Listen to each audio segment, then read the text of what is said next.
Thank you. Welcome to Giving Students Feedback with Canvas SpeedGrader.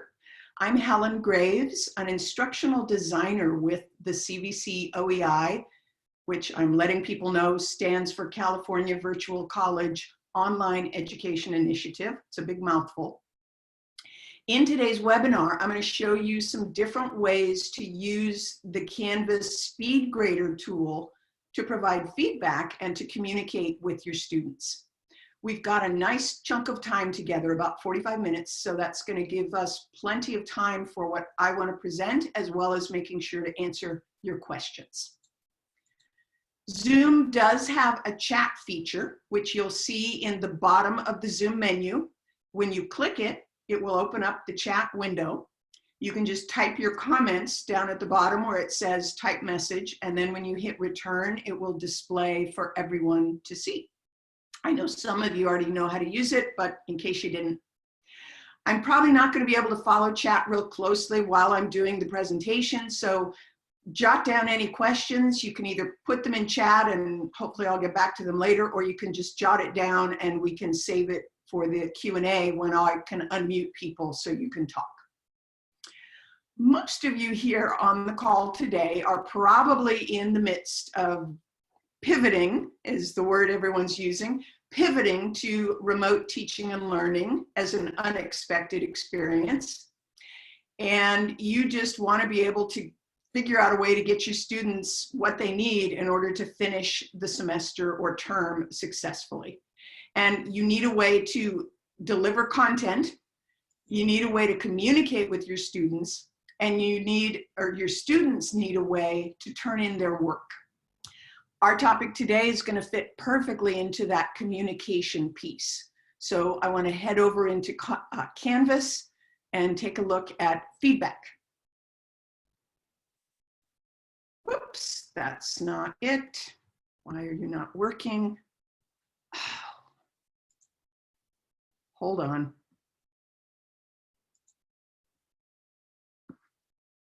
Oh my goodness.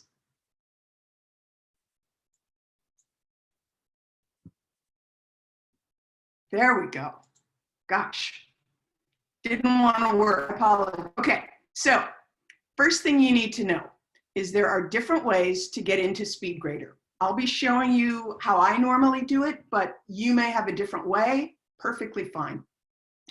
You can go to the assignment that you want to grade, either through the assignments area in the course navigation, or by being in the module area and clicking on the assignment. If I click, over here on the right is a SpeedGrader option, which will open up the SpeedGrader. Another way to do it is by going to the Grades tab, which opens up the gradebook, and I can then, next to it, say I want to grade essay, I can go to my fake student Robert, and when I click in that cell, this little arrow will open up a window where I can get to SpeedGrader from there. Those are the two ways I typically do it. You may have some other way. As I said, perfectly fine. So when I'm in SpeedGrader, it's going to open up the first submission that I have from students for this particular assignment. And in this interface, you have the top menu, which is sort of general course things. If you hover over it, it'll show you what it does. This will take you to the gradebook. This one has to do with posting or hiding grades. This is the main settings option. And then this is a live link, which would take you to the assignment itself. So you got some things you can do up there. But what we really want to look at is the annotation and other tools that are here in this bar. I have a long document that was submitted, so I can quickly go from page to page. I can refresh if I need to. I can zoom in or out if the text isn't big enough for my screen. Let me go back to the first page. I can also go full screen if I want to. And then the great annotation tools are here. There's a number of tools you can use to provide feedback for your student, and I'll just show you what each of them does. This little one, when I click, it allows me to mark a particular thing, and then I can leave a comment. Lovely title, Robert. If I want to highlight something, I have the ability to do that. How about disadvantages? I'm just making up comments, obviously. You can leave text, and you can change the color of any of these things. So if I want to write something in text, it will give me a text box, and I can type whatever comments I want to. If I then highlight it, I could change the color, do whatever. I have strike through as an ability. So if I didn't like, if I'm doing English or grammar or something like that, and I wanted to strike through something, I can do that. And again, you have the color option. And I can leave a comment. So I'm not only striking through, but I'm explaining why I thought that needed to be struck through. You have a paintbrush, and it gives you different sizes, is for circling things. I don't circle very well, but you've got that ability. And then you also have the ability to highlight an entire area and leave a comment about that. So you've got all kinds of annotation tools that are available to you right in the document itself. So you don't have to worry about printing it out, writing your stuff, scanning it, and sending it back to the student, because they're going to be able to see your annotations right within Canvas. If you realize you've made a comment that you want to get rid of, it's got the little trash can option. So I would hit trash can and get rid of it. If I didn't want this area, I'd come over here and hit trash can, and it says, are you sure? I want rid of that. So you've got a lot of options available to you. There is a Canvas guide on using annotation tools, and I'm going to put it in chat right now, just so you've got it. One change that has happened recently with Zoom is links in chat used to be hot links, so you could just click it and it would open up the window in your browser. But at least on my version of Zoom right now, the link is not live. So you're going to have to copy, starting with the HTTPS, you'd have to copy that whole link from the chat and put it in your browser in order to find that guide. You can also find it on your own. I just thought I'd include it for your convenience. Do be aware that screen reader devices can't access these annotations, so you would need to provide text-based feedback in an alternate manner for vision impaired students. Also, after you've done your lovely annotating, you have over here on the right, the rubric option. So you put in points, but if you're using the rubric, you can just click whatever is appropriate. And because I told Canvas when I set up the rubric that I wanted to use it for assignment grading, it automatically totals up the points for me, so I don't have to worry about totaling up anything. Another feedback option, I've separated my rubric into various criteria. And so I can leave criterion-specific feedback by clicking on the little speech bubble icon here. And so it would just be about writing conventions, or this one would just be about the organization. So you can get really specific with what your feedback is about, and it's easy for the student to know that. You also have the ability, and once I save that, actually, let me type in a comment so we can, terrific job, Robert. When I save,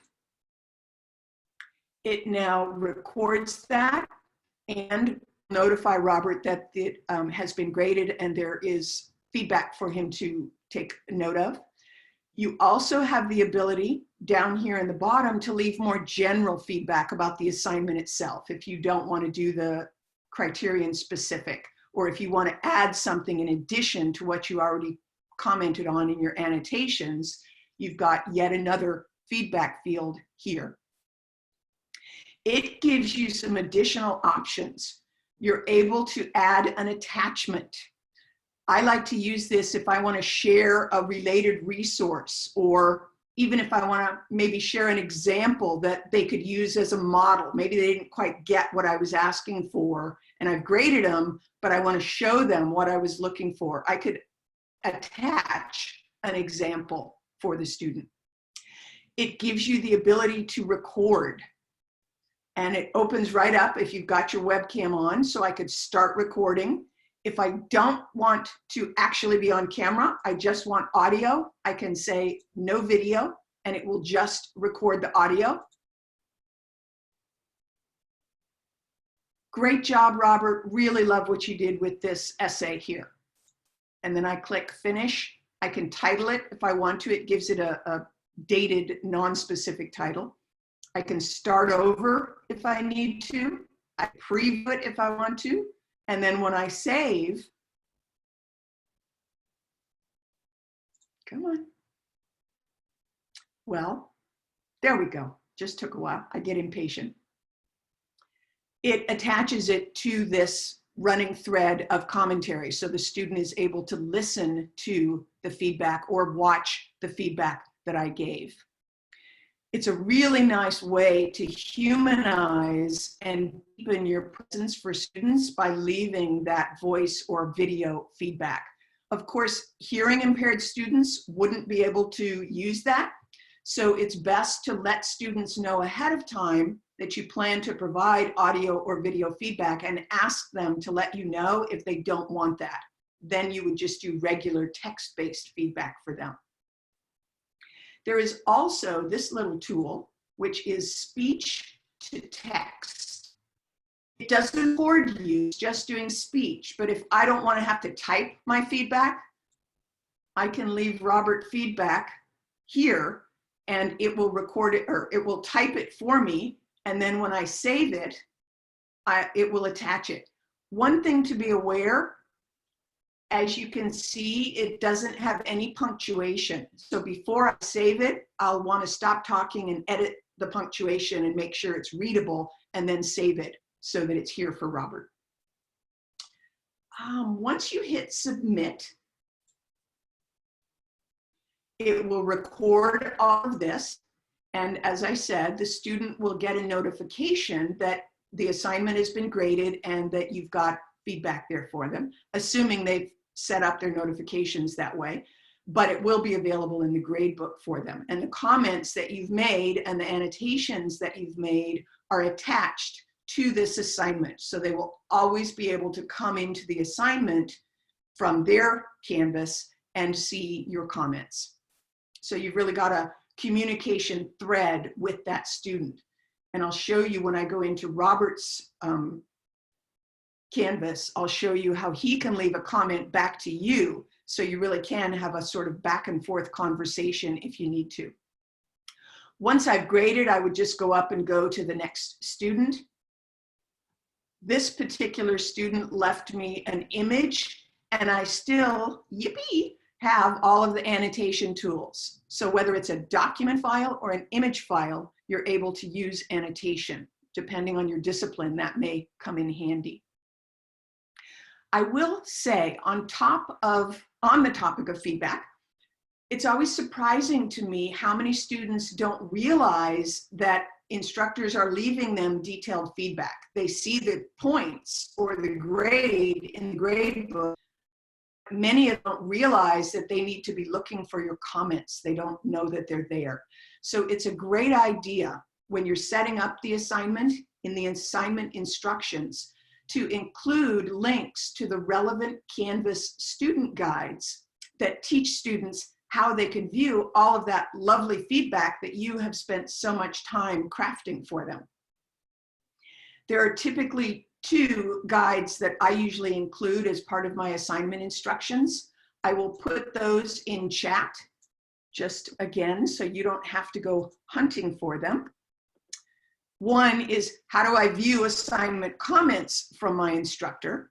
And the other, you would only need to use if you are planning to annotate.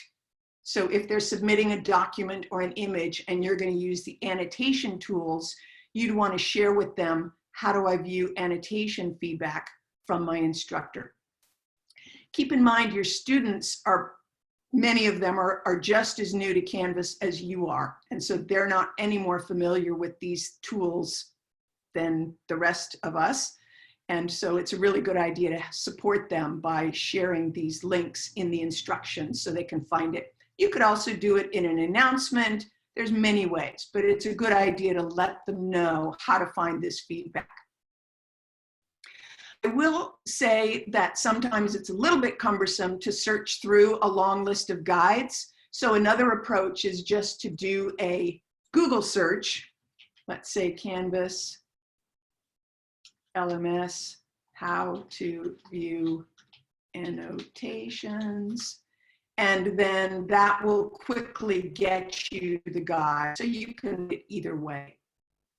Let me show you what it looks like from Robert's end. And he is my fake student, so I am not violating FERPA by sharing this. If I go into his gradebook, he gets a notification that something has been graded. When he goes into the gradebook, he'll see that from this little icon, there are comments that he can look at. He can see the audio or video comment right there. He can see the written. That was that one that we did speech to text. Not sure what this one is. Oh, that's the rubric. So excellent.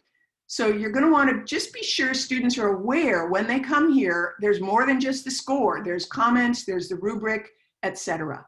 And that way they're really getting the full effect of all of that feedback that you're providing for them.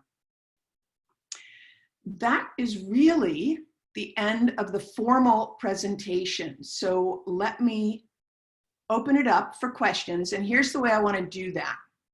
If you've got a question, open up the participant panel and use the raise hand feature. I believe it's at the bottom of your screen. I don't have it on mine because I'm the host, so they don't expect me to raise my hand. But go ahead and indicate that you've got a question. And while you're doing that, Stacy, was there anything in chat that I missed? No. Okay. You look good. It looks good. All right. Is this a questionless group? Come on, somebody's got to have a question. I know I wasn't that clear in explaining everything. Okay, good. All right, Kathy, I'm going to unmute you. And what's your question? Oh, my question is, when I'm in SpeedGrader and I'm using the annotation tool, the mark, you know, the one with the circle and the point, and writing my comments off to the side, I have two questions. One, do I need to hit enter? Because sometimes the little comment box will scroll down to another page, and I feel like I'm not completing my little comment box correctly.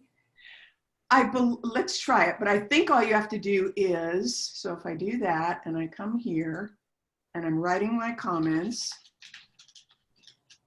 I can, if I hit enter, you get reply. Closes it. Well, no, that's just closed. I mean, that's the comment. Don't worry about the reply part. Don't let that throw you. The other thing you can do is, I'm going to trash that one and start over.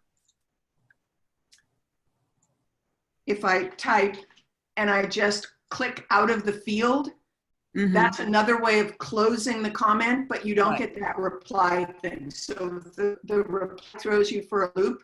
Don't hit return, just click out of the box and it'll close it. Oh, okay. I wasn't sure about that reply. I didn't know what to do with that. I think it's because the student can go in and reply to that in their end, and I'm not sure why it's showing up here, except that it's probably a universal viewing area, and so that reply is available even though you're not going to reply to your own comment. Yes. Does that make sense? Yes, thank you. Yeah, absolutely. I know another thing I wanted to show you, and then I promise I will get to the next question. When I'm in the assignment itself as a student. So was that essay draft? I believe it was. Submission. They can see things from here, see my comments. If they go into the SpeedGrader area, because you want them to see the annotation, you have to tell them. It's not going to show up automatically. So you have to, and what I do is in my comments field, that general field where I can leave comments, I will say, I've left you annotated feedback on the document itself. In order to view that feedback, click the view feedback, and I tell them it's a little tiny link in the upper right-hand corner. That's described in the Canvas guide, just in case they read the guide yesterday when they started the assignment, and now today they're in your comments and they don't remember. I just put it in the comments to make sure they know how to find it. So a little bit of belt and suspenders, perhaps, but I want to make sure it's clear to them. All right, I know there was a question. Carol, I'm going to unmute you. And what is your question? So I tried to do the recording of voice feedback for the students, and I clicked on the save. I wasn't sure where it was saving it to, but I didn't end up with a little video box like you had, and I don't know what I did wrong. The student, I was working with a student, so I got to see what she saw, and she did not see that video feedback. So what did I do wrong? I don't have an answer. I can guess. Perhaps, I don't know if you remember, I got really impatient and I didn't think it was happening and I clicked out of it. And if I clicked out of it, it may have thought I was canceling the whole thing. So that might be a possibility, is you clicked out before it actually had a chance to save. Okay. Only other possibility is some little glitch with, I don't know, maybe your browser isn't up to date and so Canvas isn't interacting properly. You know, maybe there's something on the technical back end. And if you try the being more patient and making sure it actually has time to save, and that doesn't seem to work, the only other recommendation I would have is to call Canvas, because they can actually get into your course shell and go look at the assignment and see what's going on and be able to tell you if there's something going on that's technical in nature. Okay. Okay, thank you. You bet. All right, let me. Anwar has a question in the chat. Oh, okay. Anwar, I would need, if they sent you the file through video or excuse me, through some other means, you're not going to have the annotation tools. The only way you'll have the annotation tools is if they have uploaded it in the assignment itself, and it's a document or a JPEG, an image file of some kind, then you get these annotation tools in SpeedGrader. If they're just sending you a file through some other method, you're not going to have access to the SpeedGrader tools. If that's not what you were asking, let us know in chat. And while you're figuring that out, I'm going to go to the next person. Jenny, I've tried to unmute you. There you go, Jenny. Okay. My question is that when I'm grading my assignments, I would like to make annotations on the same question for everyone. So as I'm moving due from one assignment to the other, I'm not done yet. I'm making annotations on the first page, and then I move on to the next student. So it won't let you do that. Oh, okay. So you just, that was my question, is that will my, so my annotations for the first student will not be saved? They might be, depending on what action you'd done before you went to the next student. So if you clicked out of the box, etc. But, and you can do it that way, I guess. But what I have found, for me, it's just easier to finish an entire student, and I just create a little cheat sheet of comments so that when I go to the next student, all I have to do is copy and paste that same comment again, rather than try to make the same you know, I answer question 1 for every student, and then I come back and do question 2 for every student. I tend to lose my comments more often that way. And so, Okay. is that what you were asking? Yes, I guess and I'm also wondering if I started grading a student's assignment and I'm not done grading, and then I go and do it because I have to go and do something else. Right. The comments I put in, the annotations, like what you've been showing right now on the document itself, are those annotations automatically saved in Canvas, or do I have to click something to attempt to save it?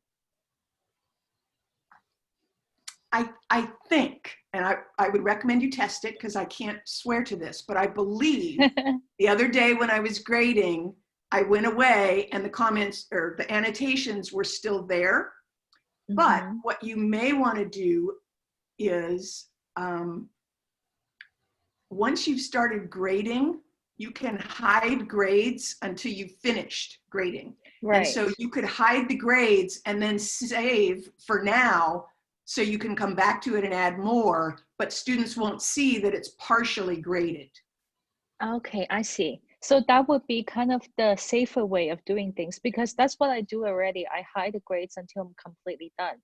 So what you're suggesting is that on the side there, even though I'm not completely done, I would just click, is there I probably would, like the submit button? Yeah, because Okay. you'll notice sorry, I got too excited. I had clicked submit previously, and I'm now back in the assignment. I can delete either of those comments by clicking on that little X. So if I come back and I realize, oh, you know, I've changed my mind, I don't want that. Or if I come back and I want to change what I did on the rubric, I have the ability to edit what I had done previously, even though I'd already clicked submit. Okay. Does that Okay, that makes address what sense. you were looking for? Yes, yes, thank you. You bet. All right. Kathy, I am unmuting you. Okay, this is a little bit off topic, but in SpeedGrader, do I need to assign a score to my test student in order for that that project task assignment to be completed? In other words, No. a lot of time you don't have to. No, Okay. test students are not part of your actual roster. They're just there as a convenience, but they don't need to be included as part of your. Oh, okay. I wasn't sure if I actually had to put some numerical value in there to clear out that assignment. Okay, thank you. No. Did that answer your question?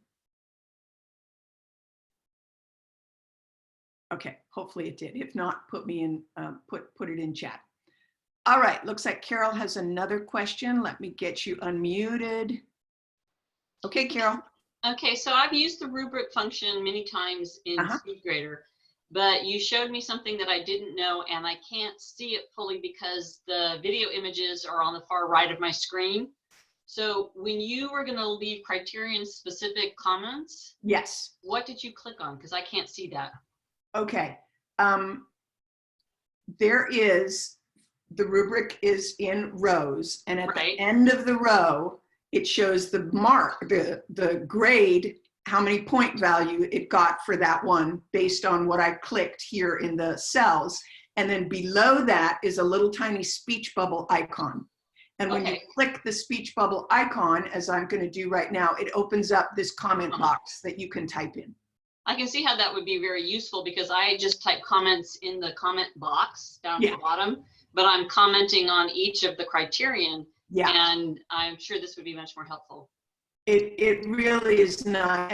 And feedback is so much more important when the students really understand what it's connected to. So I just think it's really great. Canvas has given us so many different ways to provide the feedback because we really can target what we want them to know and when we want them to know it and what it's related to, and it'll help them make sense of what we're trying to tell them. So I applaud your willingness to get very detailed in that way.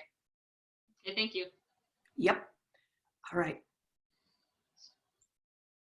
I don't see any other raised hands. Does anyone else have a question that has come to mind? Or if you have a little feedback tip that you want to share with the rest of us, you could raise your hand and we'll unmute you and you can share or put it in chat.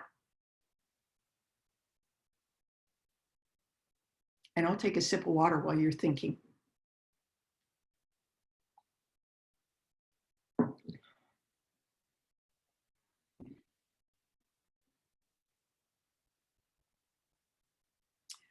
All right. I'm going to say then that we are feeling complete. One last call for questions because I'm about to end the webinar. Maria, you have okay? I'm not I sure just if you're, muted you. yeah, I'm not sure if you hear me correctly, but yes. Well, probably this is out of the topic, but how can I, is there any tutorial so that I can understand how to insert my rubric through Canvas? Yes. If I'm back in the course itself,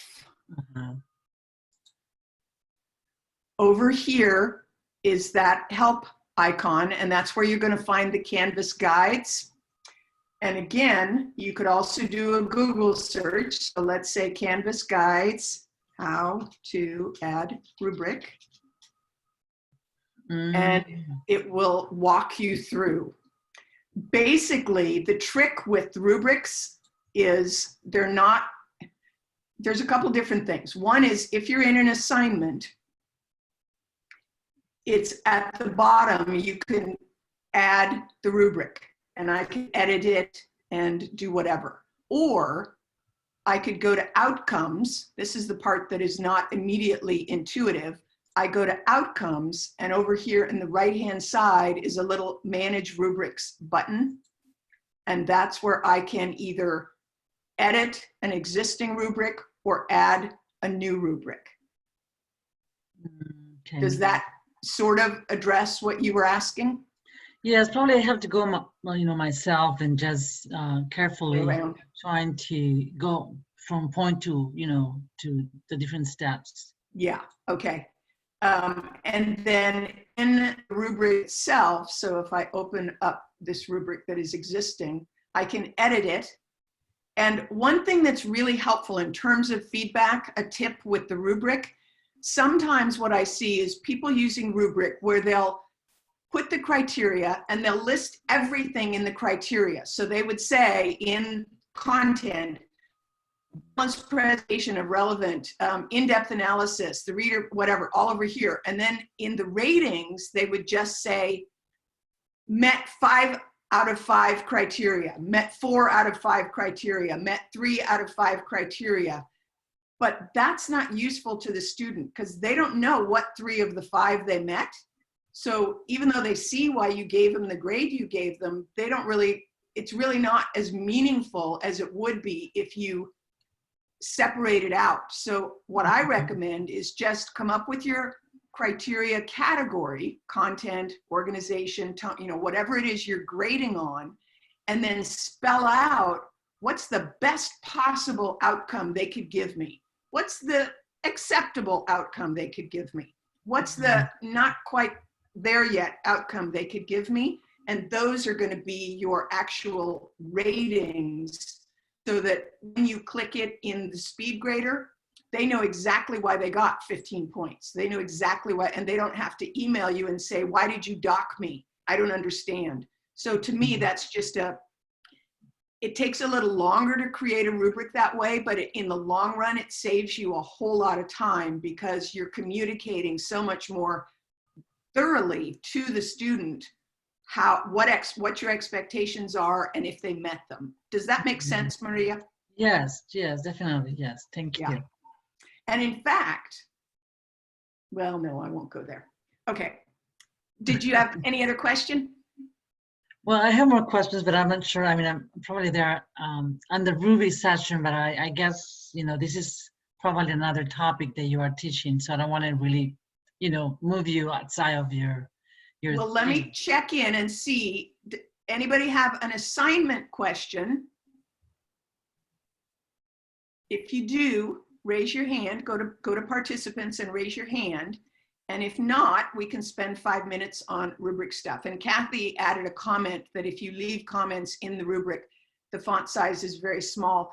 Yeah, and so that's also part of the training. I believe what you're saying is if you're leaving comments over here, what you can do is train your students that they have desktop control of the size. And if you hit Control plus or Command plus, I'm on a Mac, so I'm hitting Command plus, they can actually make the size of what's on their screen bigger. So they're able to read the comments. Mm-hmm. Anyhow, I know that wasn't what you were asking, but I was responding to Kathy's comment about things being difficult to read. Okay, any other assignment related questions? And if not, I'll take Maria's next question about rubric.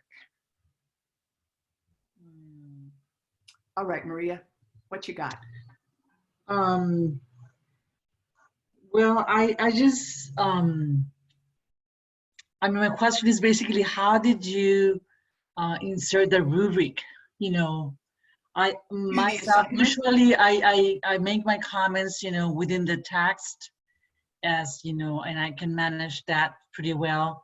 But you know, I don't usually go through the rubric, you know, itself.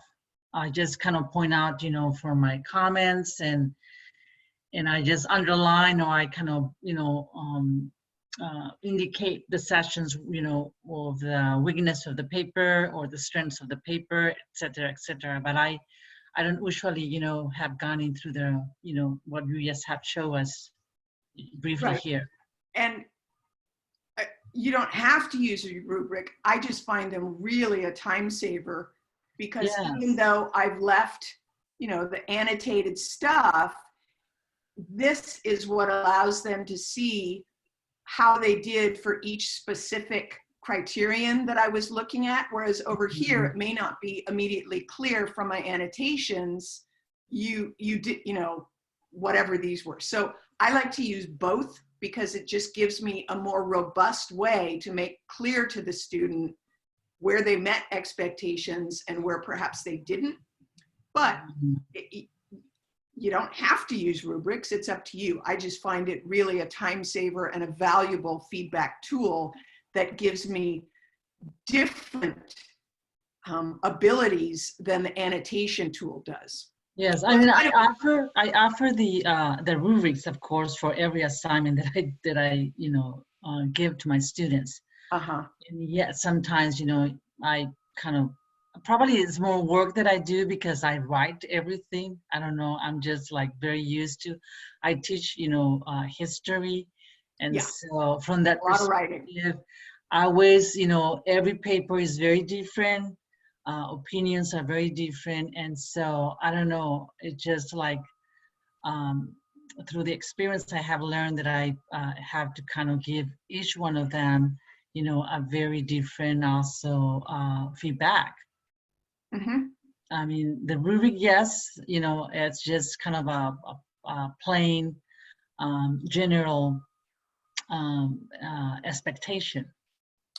So if you look here, and I'm not trying to argue with you, I'm just saying, if I'm letting all of them know ahead, because I also see rubrics as a tool that is useful for students as they're preparing the assignment, because I've gotten really detailed about what I expect, and they know it up front. It's not after the fact when they go, oh, I didn't know she wanted that.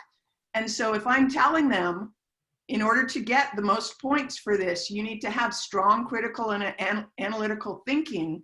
Then over here in the annotations, I could point out, this isn't as clear as it could be. You know, here's where you're trying to analyze, but this is what I mean about it not being clear.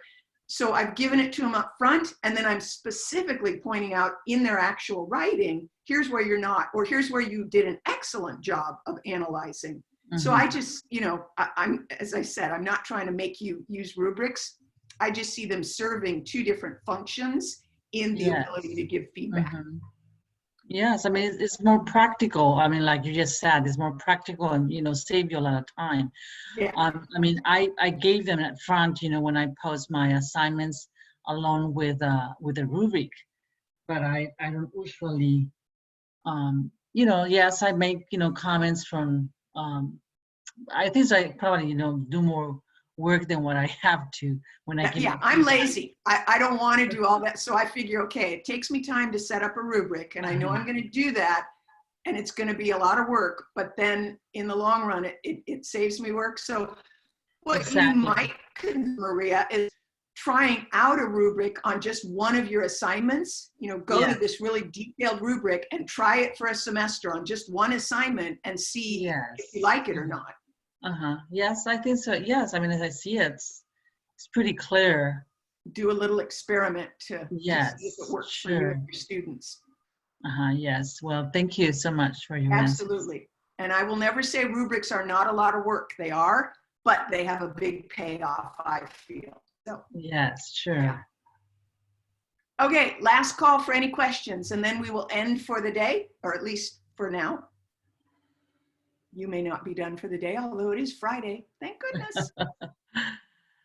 Yes. All right. Well, thank you so much for being here. I enjoyed spending time with you and chatting about assignments and rubrics and answering your questions. And one last thing I'm going to show you. Here is, and I will put this in the chat. We have a, sorry, I can't talk and do keyboard at the same time. The CVC OEI has a resource page, particularly aimed at this situation where people are having to move online quickly and are maybe less than prepared. And so you're going to find a number of resources here. In particular, I wanted to point out this top link. It has a rather academic title called Instructional Student Services and Shared Resources, but it's a public Canvas course that we've put together to curate a number of resources for people. When you come here, there is resources for faculty. There's also right here on the homepage, you can get to our webinar calendar to find out what else might be coming up that you would want to attend to. The hours of when we're offering faculty support, and that's one-on-one time. Well, one-on-one, whoever shows up can just ask whatever question they've got about Canvas or course design or whatever. So that calendar shows up. And then we also have the webinar archives. So all of the recordings that we've been doing over the last couple of weeks, and there are a number that will be relevant to you about Canvas and about Zoom. You can see what we have and watch anything that strikes your fancy. So I wanted to be sure you knew how to get there. And again, it is through the cvc.edu website. And then when you go to the resources page, it's that first link. And the title doesn't really clue you in as to what's there. So you just have to know it's that first link to go to take you to that public course. All right. Yes. I have a question. How do you make the appointment from, one-to-one? It's not an appointment, it's just a show up. And so we have one today at 4 o'clock. If you go to this link, yes, it shows you what the times are. And so today at 4, from 4 to 5, and if you just click that Zoom link, and let me see if it will, no, it won't let me because the way Zoom is set up right now, I can't use the meeting room. Okay, yes, I saw it on the... Okay, yeah, it's just drop in, so whoever shows up, shows up. All right, okay. Okay, great. All right, thank you, everybody. We'll hopefully connect another time.